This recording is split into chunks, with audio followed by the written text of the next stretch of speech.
सौदा इसका भागोन्नति धीरे धीरे कदमों से आगे बढ़कर आरोही नजदीक आते हुए रिधान ने धीमी आवाज में कहा। रेडी होने के बाद खुद को मिरर में देखा था। मैंने इतना डरावना तो नहीं लग रहा हूँ मैं जितना तुम डर गई। आरोही ने इधर उधर देखते हुए कहा। नहीं, मैंने ऐसा कब कहा।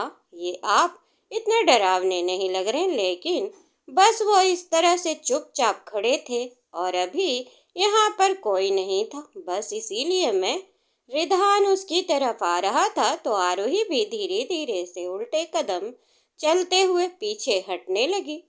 रिधान अभी अपनी जगह पर नहीं रुका और आरोही के पीछे ही सरकते हुए एकदम दीवार से आ लगी। तो रिधान ने भी जल्दी से अपने दोनों हाथ उसके दोनों साइड की दीवार पर रख दिए। आरोही ने नजर उठाकर उसकी तरफ देखते हुए कहा। क्या कर रहे हैं आप? ये रिधान ने उसकी आंखों में देखने की कोशिश करते हुए सवाल किया। ये तो मेरा सवाल होना चाहिए ना, आखिर क्या कर रही हो तुम यहाँ पर और ऐसे डर कर घबरा क्यों रही हो मुझसे? कौन सा मैं पहली बार तुम्हारे नजदीक आ रहा हूँ?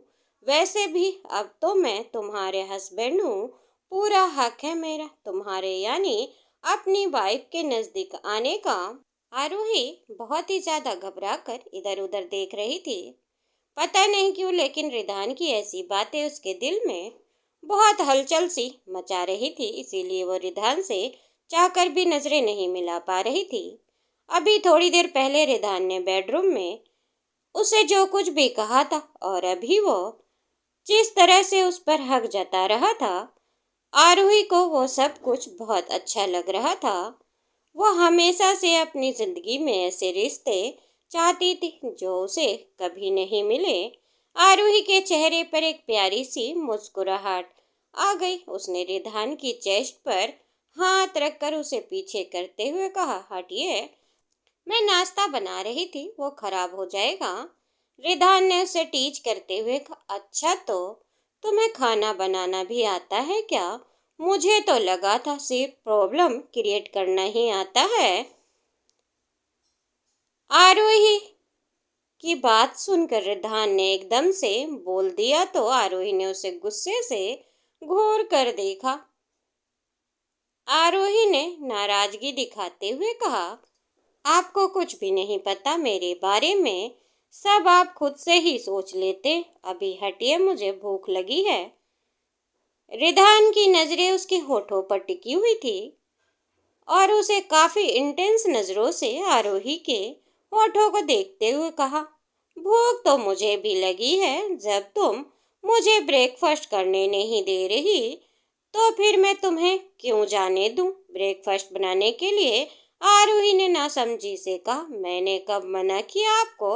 आप भी कर लीजिए, मैं हम दोनों के लिए ही ब्रेकफास्ट। वो अपनी बात पूरी कर पाती इससे पहले ही रिधान ने उसके दोनों हाथों को अपने हाथों में एकदम कसकर पकड़ लिया, एकदम अपने होठ उसके होठों पर टिका दिया और उसे एकदम डीपली किस करने लगा। आरोही की आंखें हैरानी से बहुत ही ज्यादा फैल गई, क्योंकि उसे शायद इस वक्त उम्मीद नहीं था। उसका पूरा ध्यान रिधान की बातों पर था और इसके अलावा उसे भूख भी लग रही थी। वह बस अपने बनाए हुए नाश्ते के बारे में सोच रही थी। उसे रिधान की इंटेंस नजरें खुद पर महसूस तो हो रही थी, लेकिन फिर भी उसने नहीं सोचा था कि उसे किस करने वाला है। आरोही कुछ देर तक तो एकदम से ब्लैंक हो गई, लेकिन फिर रिधान ने धीरे से उसके निचले होठों को काटा तो वो जैसे होश में आई, उसने भी रिधान को किस करना शुरू किया।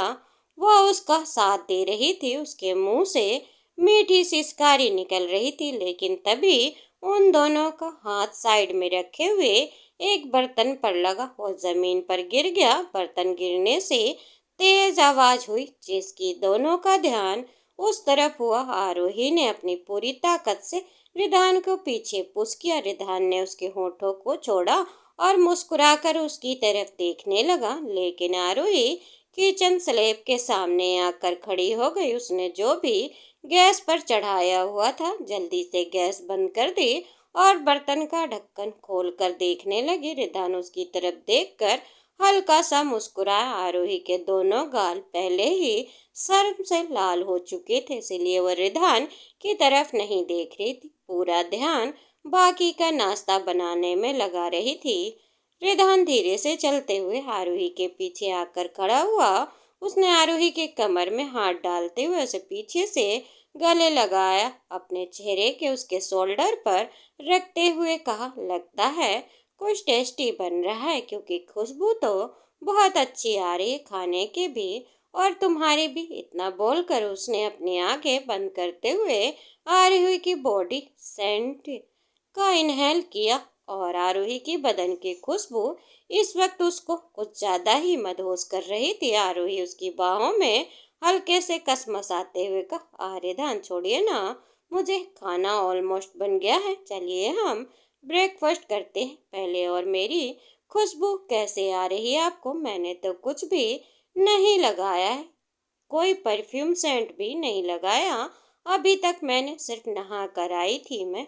रिधान उसकी नेक पर धीरे से किस करते हुए कहा, उसकी जरूरत भी नहीं है तुम्हें, क्योंकि तुम्हारा नेचुरल बॉडी की स्मेल ही मुझे बहुत पसंद आ रही। आज पता नहीं क्यों मुझे नहीं पता था कि साड़ी में तुम इतनी अट्रैक्टिव लगती हो। तुम्हें एक पल के लिए भी छोड़ने का दिल नहीं कर रहा। आरोही की नेक बहुत ही ज्यादा सेंसिटिव थी, इसीलिए उसे अपनी बॉडी में सेंसेस फील हुए। उसने अपनी आंखें बंद की और एक पल के लिए रिदान की नजदीकी और उसकी किस को फील करने लगी। उसकी बातों से तो वो आज पहले ही काफी ज्यादा इम्प्रेस हो चुकी थी। थोड़ी देर के बाद आरोही अपने ख्यालों से बाहर आते हुए कहा, क्या हो गया है आपको, कैसी बातें कर रहे हैं आज? और मुझे खाने की भूख लगी हुई है, आपकी तरह किसी से पेट नहीं भरता मेरा। धीरे से आरोही के गाल पे किस करते हुए कहा। रिदान उसकी कमर को छोड़ा और उसके बगल में आकर खड़े होते हुए कहा, मैं कुछ हेल्प करूं क्या? क्योंकि मैंने ही सारे नौकरों को कुक की छुट्टी कर दी, क्योंकि मैं आज सिर्फ तुम्हारे साथ टाइम स्पेंड करना चाहता था। कोई डिस्टरबेंस नहीं चाहिए था मुझे, लेकिन मुझे नहीं पता था इस वजह से तुम्हारा काम बढ़ जाएगा। आरोही ने हंसते हुए कहा, कोई काम नहीं बढ़ा मेरा, आप इतना मत सोचिए, मुझे इससे भी ज्यादा काम करने की आदत है और आपने घर पर सारा काम मैं ही करती थी, वहां पर कौन सा नौकर चाकर होते थे। इसके आगे आरोही ने कुछ नहीं कहा और रिदान भी चुप हो गया। आरोही ने काफी कुछ बनाया था। इतनी देर में उसने सैंडविच और एग टोस्ट बना लिया था और साथ में उसने पराठे, सब्जी और ब्रेड बटर भी रेडी कर लिया था। उसे फिलहाल ज्यादा कुछ नहीं पता था, जो जो उसे पसंद था उसने वो सब बनाया था। इतने दिनों से वह रिधान के साथ रह जरूर रही थी, लेकिन उन दोनों में सिर्फ एक या दो बार ही साथ में नाश्ता किया होगा। आरोही ज्यादातर तो खुद के लिए अलग से ही नाश्ता बनवाती थी और रिधान जब तक घर से बाहर जा चुका होता था या अपने कमरे में होता था, वो उसे जल्दी डिस्टर्ब नहीं करती थी। इसीलिए उसे कोई भी आइडिया नहीं था कि रिधान का क्या पसंद होगा और क्या नहीं। उसने रिधान की दो चीज उठाकर दे दी और बाहर ले जाकर डाइनिंग टेबल पर रखने को कहा। रिधान वो सामान लेकर चला गया और बाकी का बचा हुआ सामान लेकर आरोही भी वहां पर आ गई। अपने हाथ का बाकी सारा सामान रखने के वो बाद वो दोबारा से किचन में आई, कॉफी और ऑरेंज जूस भी लेकर गई और उसने वो सब कुछ टेबल पर रख दिया। उसकी ब्रेकफास्ट टेबल पर रखा वो सारा सामान देखकर रिधान ने इम्प्रेस होते हुए कहा, क्या बात है, मेरी बीबी तो मास्टर शेफ निकली, शायद मुझे भूखा नहीं रहना पड़ेगा। अलग से इतना सब कुछ बना लिया तुमने सिर्फ 1 घंटे में? आरोही ने काफी लापरवाही से कहा, अरे बस 2 लोगों के लिए ही तो बना था, इतना भी कोई काम नहीं था।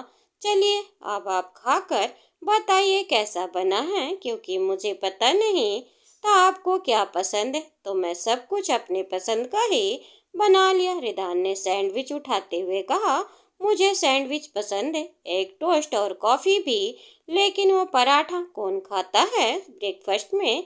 इतना है भी? आरोही ने अपनी प्लेट में पराठा और सब्जी रखी हुई थी। उसने एक निवाला तोड़कर रिधान के चेहरे आगे करते हुए उसने कहा, कुछ भी हैवी नहीं होता, ये मेरी फेवरेट मिक्स वेज की सब्जी और पराठा, आप एक बार खाकर देखिए, आपकी भी फेवरेट बन जाएगी। रिधान बिना कुछ कहे चुपचाप उसके हाथ से बना निवाला खा लिया। वो सच में काफी टेस्टी बना था। रिधान ने एक निवाला खाते ही खुश होकर कहा, वाह, ये सच में बहुत टेस्टी है। आरोही के चेहरे पर जंग जीतने वाली मुस्कुराहट थी। उसने कहा, देखा, मैंने कहा था ना। आरोही ने पहला निवाला रिधान को ही खिलाया था और इतना बोलकर जैसे ही एक निवाला उसने खुद खाया, पता नहीं क्यों उसे बहुत ही अजीब सा लगा और खाने के बाद वो रिधान के चेहरे की तरफ देखने लगी। रिधान सच में अब अपना नाश्ता छोड़कर उसकी प्लेट में वो सब्जी और पराठा काफी मजे से खा रहा था। आरोही अपने मन में कहा, ये तो इतना अच्छा नहीं लग रहा। मुझे रिधान मेरी झूठी तारीफ कर रहे थे क्या? नहीं, मैंने तो सब कुछ ठीक से बनाया था और टेस्ट भी किया था, फिर ऐसे कैसे हो गया? अपने मन में ये ख्याल आने के बाद आरोही ने दूसरा निवाला और खाकर देखा तो इस बार भी उसे काफी अजीब सा लगा और उसे ऐसा लगा जैसे कि खाना खराब हो गया और किसी भी टाइम बस उसे उल्टी आ जाएगी। इसलिए उसने अपने मुंह पर हाथ रखा और तुरंत ही वहां से सीधे रूम की तरफ भागी। ऐसे मुंह पर हाथ रखकर भागते देखकर दीर्घान भी खाते हुए रुक गया और उसने आरोही की तरफ देखते हुए चिल्लाया, क्या हुआ आरोही, तुम कहाँ जा रही हो?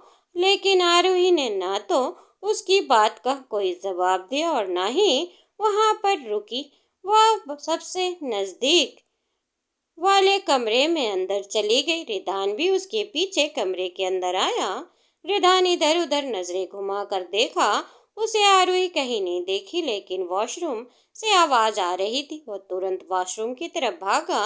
जब वो वॉशरूम में पहुंचा तो उसने देखा आरोही वॉश बेसिन के सामने झुककर खड़ी हुई थी और तौलिया से अपना मुंह पोंछ रही थी।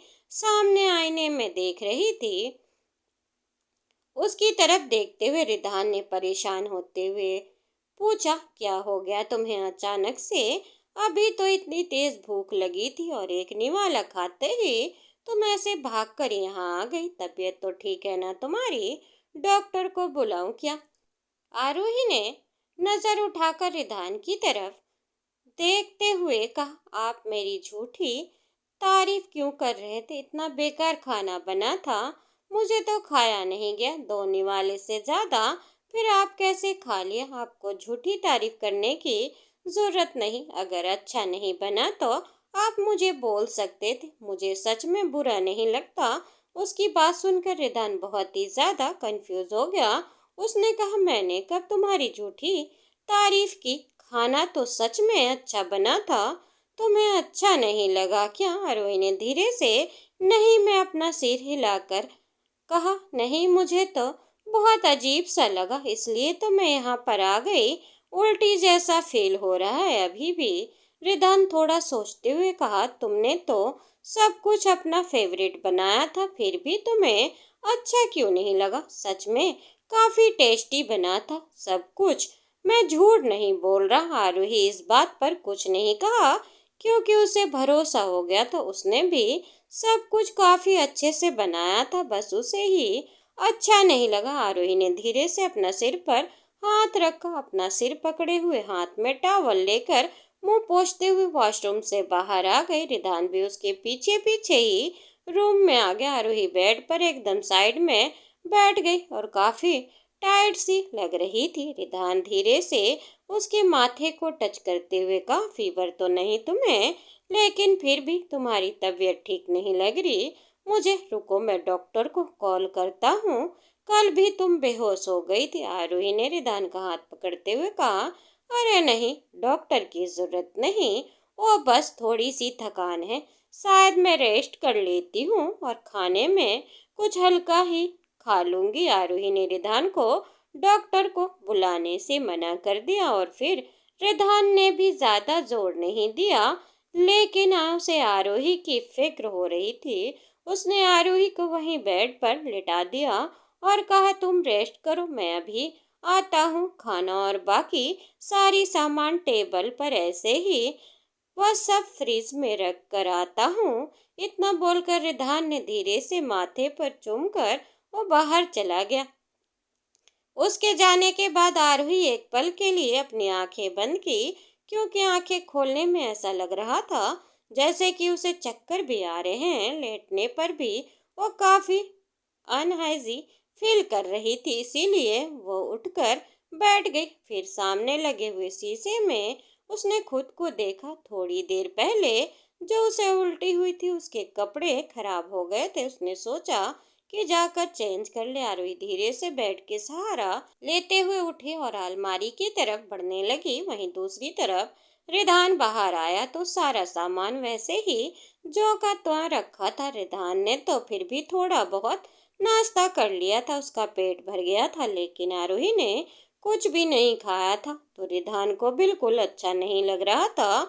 उसने अपना मोबाइल फोन निकाला, उसके लिए सूप, दलिया, खिचड़ी या सब सामान ऑर्डर कर दिया, क्योंकि उसे कुछ भी बनाना नहीं आता था और उसे पता था अगर वो ट्राई करेगा तो बस इंग्रेडिएंट और टाइम वेस्ट होगा। रिदान वो सारा सामान फ्रिज में रख दिया और फिर वो वापस रूम के अंदर आया, क्योंकि उसका ध्यान आरोही में लगा हुआ था।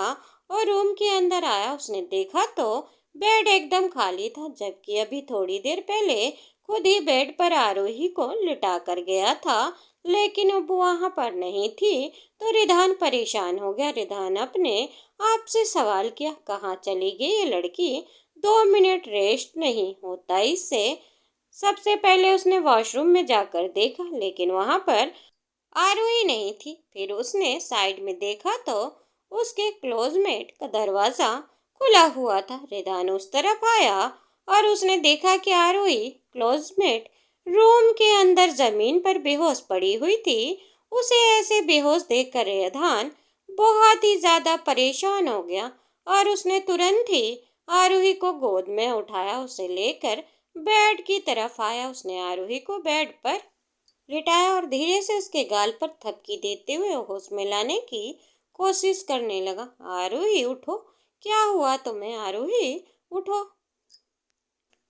रिधान ने तुरंत ही अपना मोबाइल फोन निकाला और डॉक्टर को कॉल कर लिया। इस बार उसे कल वाले फैमिली डॉक्टर को नहीं, बल्कि सबसे बड़े हॉस्पिटल रेपुटेड और स्पेशलिस्ट डॉक्टर को बुलाया। दोस्तों, उम्मीद करती हूँ आपको कहानी पसंद आई होगी।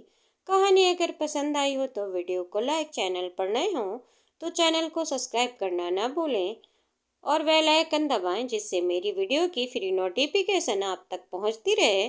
धन्यवाद दोस्तों, और कमेंट करके हमें बताएं आपको ये कहानी कैसी लगी।